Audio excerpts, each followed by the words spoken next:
ሕግ የቃላት ጋጋታ አይደለም። ሕግ የመብቶ መከበሪያ እንጂ የጭንቀቶ ምንጭ መሆን የለበትም።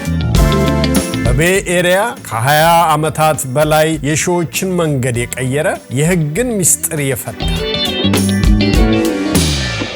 ሰውነት አስማረ ደጉ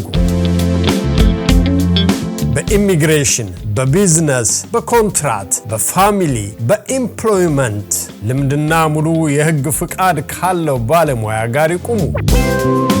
408-623-6880 408-623-6880 ሕግ ርህራሄን ሲያሟላ ጠንካራ ጠበቃ የደንበኛውን ልዩ ፍላጎት በአግባቡ ይከውናል። ሰውነት አስማረ ደጉ የሕግ ዋስትናው።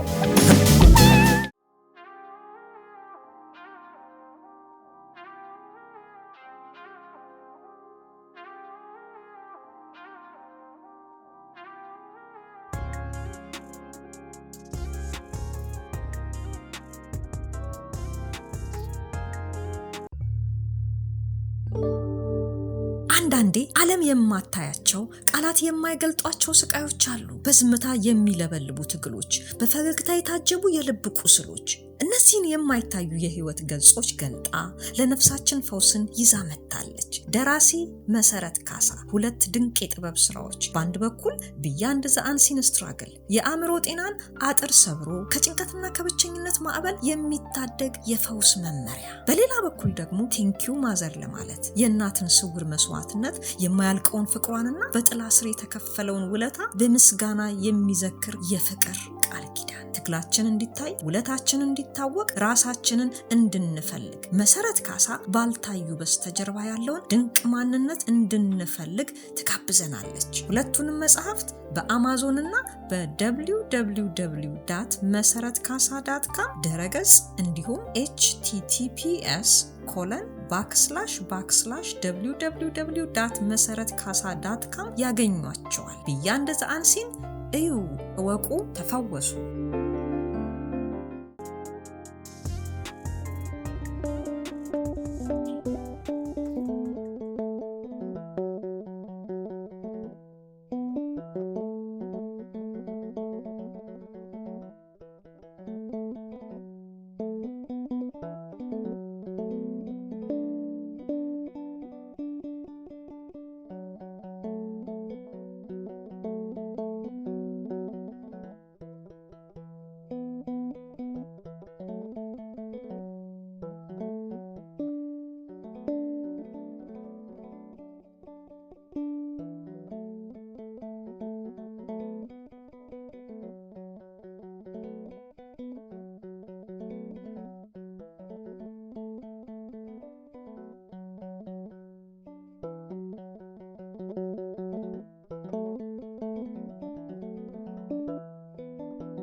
ልትወጂውን ቁርስ እየሰራሁ ተፍተፍስን ይገጣሽ መጣሁ።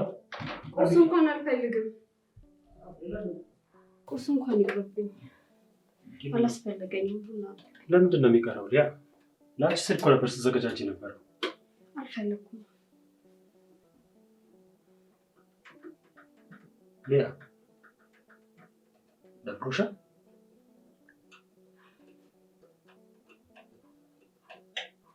ያ አትዋሽ፣ ደብሮሻል። ወከታኝ ታስጨንቀኝ፣ የራሴ ችግር በቃኝ እኮ። ልጫታውት የሆነ ነገርማ ሆነሻል።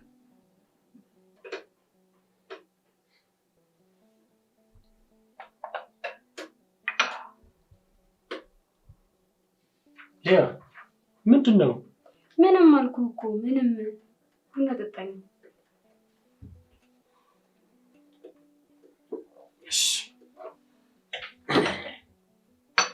እሺ በቃ ጂና እናወራለን።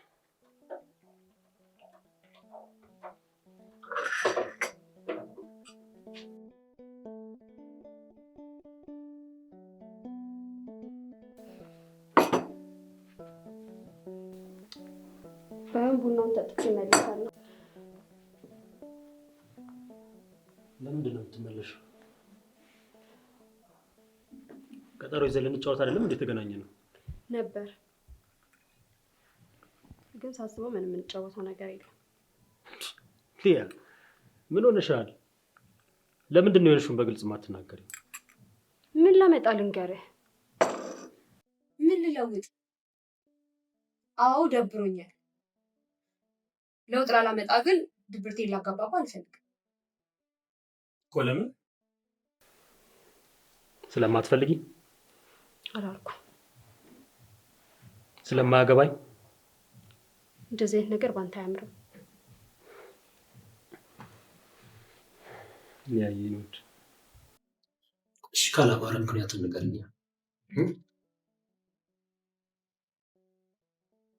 እናቴን ዛሬ አናግሬያት ነበር። ምን ነው?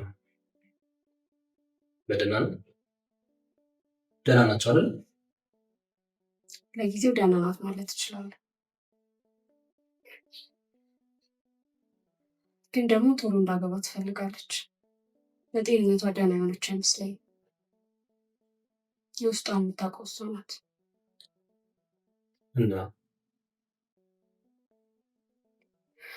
እናማ እኔ ብቸኛ ልጇ ፍላጎቷን አለማሟላት ይጨንቀኛል። በዚህ ሰዓት እንደዚህ ደጋግማ እየጠየቀችኝ አንድ ነገር ብትሆንብኝ ጸጸቱን የምችለው ይመስላል። ምን ሆነሽ? የምን ጸጸቱ ጋር ትደርሻለሽ? እባክህ አትቀልድ። ለማግባትና የእናትሽን ፍላጎት ለማሟላት የሚሆን ባላት አትቀልድ አልኩህ እኮ። አልቀለድኩም። ጌድ እባክህ።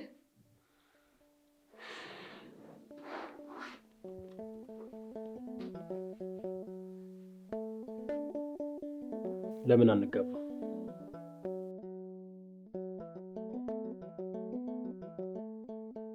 አልወድሽም አልኩሽ። ያልክ ጊዜ ስጭኝ አልኩሽ። በፍጹም አላልከኝም። እንደማትለኝም አውቃለሁ። ቤተሰቦቼን ላግዝ፣ ትንሽ ጊዜ ስጭኝ የሚል ቃል ወጣኝ። እባክህ ጌዲዮ፣ እውነቱን እያወቅኸው አታድክመኝ። ሊያየ ታዲያ ለምን አንጋባ? እኔም በሆን እኮ በጊዜ ተጋብተን ልጆች ወልደን ኑሯችንን እየተጋገዝን ብንገፋ እመርጣለሁ። እኔም ምን ቃል ነው ሁሌ ማለት ነው። ታዲያ ለምን አንጋባም ሊያ? ጌዲዮ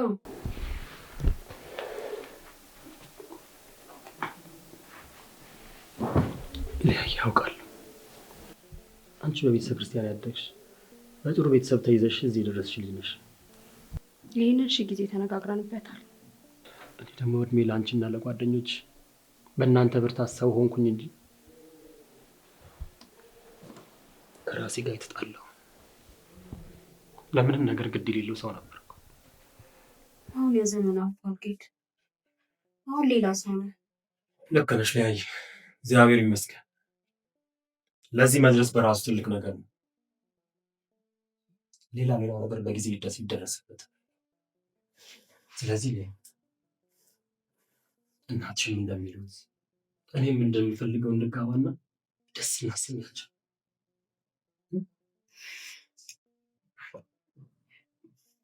በቤተ ክርስቲያን ስርዓት አድርገሻል እያልከኝ ያለ ቤተ ክርስቲያን ስርዓት እንዳገባ ትፈልጋለህ? እኔ እንደዛ አላልኩም፣ ልጅም አልችልም። ታዲያ ካላልክ እንዴት ነው የሚጋባው? እሱን አላውቅም። ያ ማለት ግን አልወድሽም አልፈልግሽም ማለት አይደለም። ችግረኝ ነው። የህልምሽን ድካምሽን ጠንቅቄ አውቃለሁ። እወድሻለሁ፣ አፈቅርሻለሁ። እኔም እወድሃለሁ፣ አፈቅርሃለሁ። ህልሜ ሁሉ ከአንተ ጋር በአንድ ቤት መኖር። ትናፍቀኛለህ፣ እንደ ወንድ እንደ ባል ላውቅህ እፈልጋለሁ።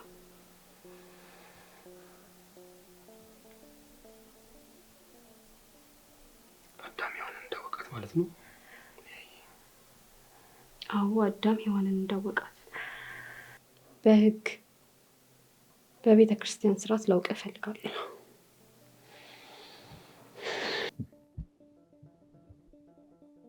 እሱ እኮ ነው ችግሩ። ምን ማለት ነው?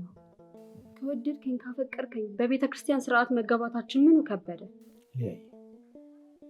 በቤተ ክርስቲያን ስርዓት መጋባት አልከበደኝም። የቤተ ክርስቲያን ስርዓት መፈጸም ተቸገርኩ። በስርዓቱ መጋባት ካልከበደ መፈጸሙ እንዴት ይቸግራል? እርስ በርስ የሚጋጨው ነው እኮ። ይጋጭ። በቅን ልቦና ሆነሽ ከተረዳሽኝ ምን ለማለት እንደፈለኩኝ ይገባሽ። እስቲ ደግሞ አስረዳኝ።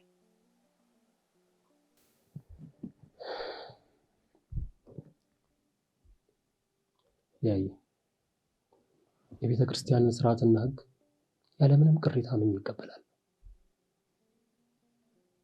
ግን በአንቺ ጽናት ልክ በርትቼ ከመንበሩ ለመቆም የጌታን ፈቃድ ለመፈጸም አክሊል በአናቴ ላይ ለማስቀመጥ እኔ እጓጓለሁ። ታዲያ ምን ቀረኝ? ይወድ ምን ቸገረ? አቃተኝ። ምን ቸገረ ግን?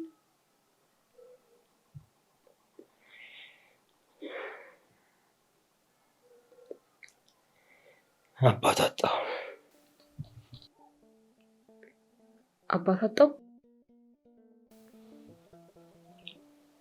አሁን አባት አጣሁ። ልቤን ለማካፈል ውጣ ውረዴን ለመንገር ልቤ የሚያምነው የምሸነፍለት በሙሉ ውስጥ የማከብረው አባት አጣሁ። ምን ማለት ነው? ያንቺን ፍቅር የእናትሽን ፍላጎት ለማሟላት ማለፍ ያለብኝ መንገድ አለ አይደል? የምናዘዝለት፣ የሚቆጣኝ፣ የሚቀጣኝ፣ የሚገስጸኝ አባት ያስፈልገኛል። ታዲያ እሱ እኮ የኛ ቤተ ክርስቲያን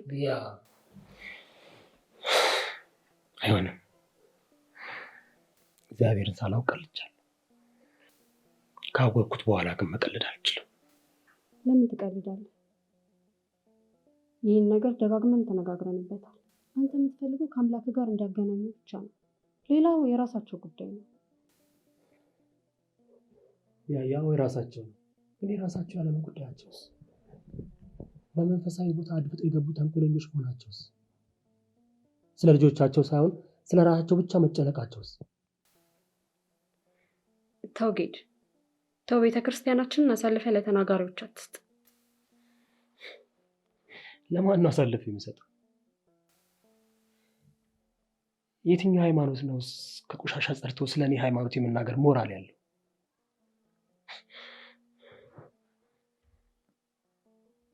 በየእምነት ተቋማቱ አይደለም እንዴ እንደ ወረርሽኝ የዘመቱብን?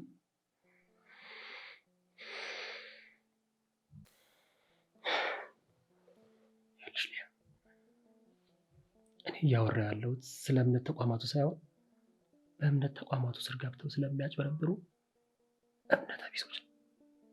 ስለ ቅድስት ቤተክርስቲያን ሳይሆን በቅድስናዋ ስር ተሸሽገው በቆሻሻ ተግባራቸው ስለሚያጠለሿት ለምድ ለባሾች ተኩላዎች ነው። ስሜትህን እረዳለሁ፣ ግን እሱ ፍርድ ለፈጣሪ ብንተወው አይሻልም? አንተ መልሰህ ከፈረድክባቸው እኮ አልሸሹም ዞር አሉ ነው የሚሆነው። ግን በመንገዴ ላይ ቆመው ችግር እየፈጠሩ ቢሆኑ ልክድ አልችልም። እንዴት ብለሽ አባቴ ይፍቱኝ ብለሽ ውስጥሽን ታካፊያቸዋለሽ? ገና ለመሄድ ስታስቢ ራሱ ውስጥሽ ይሞታል። መንፈሳዊ መስመር እዛው ቦታ በውስጥሽ መዋዠቅ ታበላሽዋለሽ። ጌዲዮን፣ እነሱን ተዋቸው አልኩህ እኮ። አንተ ግንኙነትህ ከአምላክ ጋር ነው። ጸሎትን ንስሐም ለፈጣሪ ነው።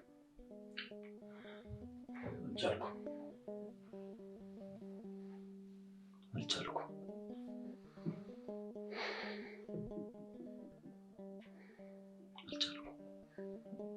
መንደር ለመንደር ሲዞሩ አይንና እጃቸው አላረፍ ብሎ ሲቅበዘበዙ እያዩ እንዴት ብዬ አባቴ ፍቱን ብዬ ላቆምስ? ሌላ የመሰብሰብ ችግር ውስጥ ያልሰበራል። ያለነው እንደምታውቂው ስደት ላይ ነው። ብሎና ዳራችን የሚታይበት ቦታ እንዴት ብዬ አይቼ እንዳላየ ሰምቼ እንዳልሰማ ነው። እስቲ መዋሸት አልችልም። አባት አጣሁ። ሸክሜን የሚያቀልልኝ የካባው ሽታ ነፍሴን የሚያስደስታት የእግዚአብሔር እጅ የሆነ አባት አጣሁ። ያን ሳላደርግ ደግሞ አንቺ እንዳገባሽ ፈቃደኛ አይደለሽም። ከልብሽ እንዳልተናገርሽ ይገባኛል። ታዲያ ሁሉንም ለምንድን ነው በአንድ ቅርጫት ውስጥ የምትከታቸው? አንተ የምትላቸው አይነት ሰዎች የሉም ባልልህ፣ ለእምነታቸው የቆሙ ብዙ አባቶች አሉ። ይሄ ግልጽ ነው። እኔ የሉም ብያለሁ እኮ መከራከርሽ። ግን አሁን ባለሁበት ሁኔታ አባት አለማግኘት እንቅፋት እንደሆነብኝ የነገርኩሽ። ለአንቺም ለእናትሽም ጥያቄ መልስ ለመስጠት እንቅፋት የሆነብኝ አባት አለማግኘቴ መሆኑን እየነገርኩሽ። ችግሮች አሉ፣ ብዙ የሚያሳዝኑ የሚያስከፉ ችግሮች እዚህም እዚያም እየታዩ ነው። እንዲሁ አባቶችን በጅምላ ከፍ ዝቅ እያረክ መናገር ሌላ ነገር ያለህ ነው የሚያስመስለው።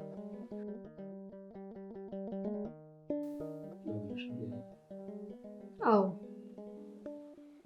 የራሳችን የፍላጎትና የመነሳሳት ችግር ካልሆነ በቀር አባት አይጠፋም። ከቀልብ ይሁን እንጂ እንዴት አንተ በዚህ ትንሽ እድሜ ባወካቸው አባቶች ቤተክርስቲያንን ትለካለህ? እልፍ አባቶች እኮ አሉ፣ ቀና በለህ ለማየት እንኳን የሚያስደነግጡ። አንተ አወቅኳቸው የምትላቸው አባቶች አንተ በምትውልበት የሚውሉትን ነው። እስቲ ውሎህን ቀይረው። ያኔ ከፈጣሪያቸው ጋር ሌት ተቀን የሚውሉትን አባቶች ታገኛለህ። ስደት ላይ ሆኜ እንዴት ብሎ ልቀይር? አልሰማሽኝም እንጂ ነገርሽ ነበርኩ። ደካማቱ ሊያይ እንዴት እንደምወድሽ እንዴት እንደማፈቅርሽ ታውቂያለሽ አይደል? የምነግርሽም ሳይገባሽ ቀርቶ አይደለም። የኔ ነፍስ ሳይሆን የመኪና አይነት የሚያስጨንቀው፣ ሀገር በሚያለማበት ወቅት የምግብ አይነት የሚያስጨንቀው ከአንድ ቁጥሩ በጨመረበት ወቅት እንዴት ብዬ ላስተካክል? አትሰማም እንዴ? ስራቸውን ተዋው። እንዴት ብዬ ልተው? ስራው ያሳብ ውጤት አይደለም እንዴ? እንዲህ እየተባሉ ነው የልብ ልብ ያገኙት። እስኪ ንገሪ፣ ለአንድ መንገደኛ ወሮ በላ ከኃጢአቴ ፍታኝ ብዬ እናዘዛለሁ? ጌዲዮን፣ እሺ ወሮ በላነቱ ይቅር፣ ግን ሰፈሬው ስለማውቀው አንድ መልካም ሰው ከእግዚአብሔር አስታርቀኝ ብዬ የውስጤን እናዘዛለሁ? አትናገሩ። ለምን?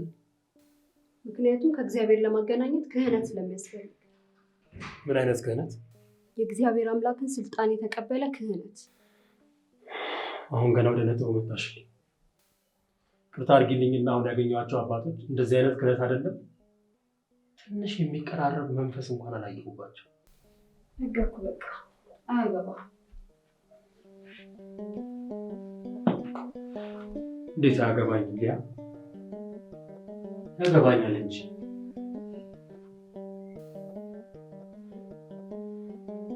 እና ጓደኞችሽ በጣም ነው የማመሰግነው። ሃይማኖቴን እንዳውቅ አድርጋችሁ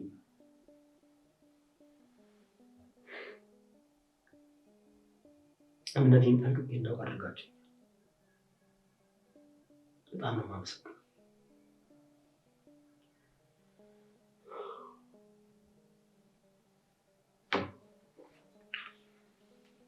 ነገር ግን ከእንደዚህ አይነት ወሮ በላ ሰዎች ጋር የመደራደር አቅም የለኝም። ገና ሳያቸው ውስጤ ጥፋታቸውን እየቆጠረ ስራቸውን እየዘረዘረልኝ እንዴት ብዬ ይፍቱ ይልበላቸው?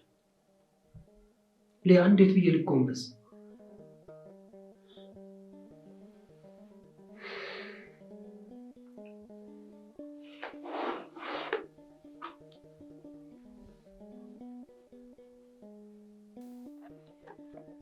ታዲያ ምን ተሻለ? ያየ በቃ አግቢኝና አብረን እንኖር። እግዚአብሔር በፈቀደ ጊዜና ቦታ ስርዓታችንን እንፈጽማለን። ከቤተ ክርስቲያን ስርዓቶች ቀድሜ ላገባ።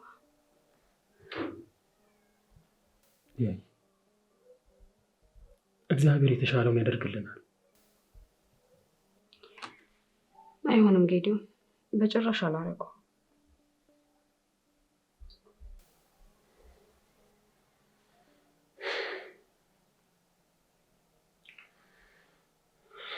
እሺ እንግዲያውስ ጊዜ እንውሰድ። አንቺ የምትያቸው መልካም አባቶች እስክናገኝ ድረስ ጊዜ ያስፈልገናል። በቃ አባት ያስፈልገናል። ያይ መልካም አባት የሚሆን አባት ያስፈልገናል። ለህዝቡ መድህን የሆነ አባት፣ ተጨነቁ ላዘኑ ለቆሰሉ የሚጨነቅ አባት፣ ለህዝቡ ለልጆቹ የሚጨነቅ አባት ያስፈልገናል። ምድራዊ ሀብትን የተጸየፈ ሰማያዊ ሀብትን የተመኘ የአባትነትን ጸጋ የተቀዳጀ አባት ያስፈልገናል።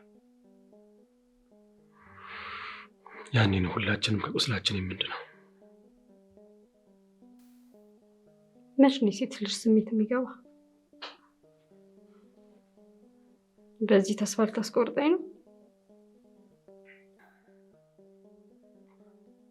ተስፋ አንቆርጥም ሊያይ። አጥፊዎች በለስ የቀናቸው ቢመስሉም አምላካችን ግን አያንቀላፋ። እናሸንፋለን። ሊያይ ያለነው ፈተና ላይ ነው።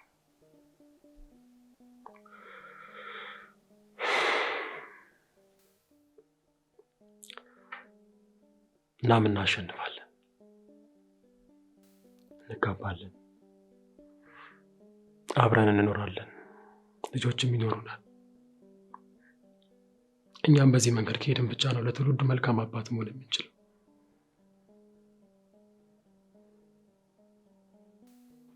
ሌብነትን፣ ተንኮልን፣ ክፋትን ሳይሆን መልካም ነገርን፣ ፍቅርን ተቀብለን ነው ማስተላለፍ ያለብን። ማነው ትክክል? የቱ ጋ ነው እውነት? የተሳሳተ ቦታ ላይ ያለው ይመስለኛል።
አንዳንዴ ዓለም የማታያቸው ቃላት የማይገልጧቸው ስቃዮች አሉ። በዝምታ የሚለበልቡ ትግሎች፣ በፈገግታ የታጀቡ የልብ ቁስሎች።